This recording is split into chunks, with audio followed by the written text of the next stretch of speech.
ಸಾಲುಮರದ ತಿಮ್ಮಕ್ಕ ಇವರು ಕರ್ನಾಟಕದಲ್ಲಿ ಜನಿಸಿ ನೆಲೆಸಿರುವ ಒಬ್ಬ ಭಾರತೀಯ ಪರಿಸರವಾದಿ.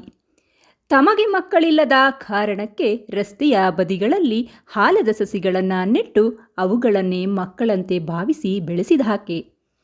ಅನಕ್ಷರಸ್ಥೆಯಾಗಿದ್ದರೂ ಪರಿಸರ ಸಂರಕ್ಷಣೆಯಲ್ಲಿ ಮಹತ್ತರ ಕಾರ್ಯ ಮಾಡಿದುದನ್ನು ಹಲವಾರು ರಾಷ್ಟ್ರೀಯ ಮತ್ತು ಅಂತಾರಾಷ್ಟ್ರೀಯ ಸಂಸ್ಥೆಗಳು ಗಮನಿಸಿ ಪುರಸ್ಕರಿಸಿವೆ. ಮಕ್ಕಳಾಗಲಿಲ್ಲ ಎನ್ನುವ ದುಃಖವನ್ನು ಮರೆಯಲು ದಂಪತಿಗಳಿಬ್ಬರು ಆಲದ ಸಸಿಗಳನ್ನು ನೆಡಲು ಆರಂಭಿಸಿದರು.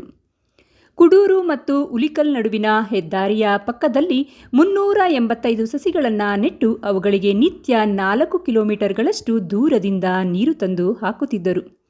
ಇಂದು ಆ ಮರಗಳು ಬೆಳೆದು ಹೆಮ್ಮರಗಳಾಗಿ ದಾರಿ ಹೋಕರಿಗೆ ನೆರಳು ನೀಡುತ್ತಿವೆ. ಈ ಸಸಿಗಳನ್ನು ಬೆಳೆಸಿದವರು ತಿಮ್ಮಕ್ಕ ಮತ್ತು ಚಿಕ್ಕಯ್ಯ ದಂಪತಿಗಳು.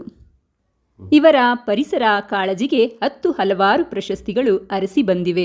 ಅವುಗಳಲ್ಲಿ ಪ್ರಮುಖವಾಗಿ ಕರ್ನಾಟಕ ರಾಜ್ಯೋತ್ಸವ ಪ್ರಶಸ್ತಿ, ನಾಡೋಜ ಪ್ರಶಸ್ತಿ ಮತ್ತು ಪದ್ಮಶ್ರೀ ಪ್ರಶಸ್ತಿಗಳು.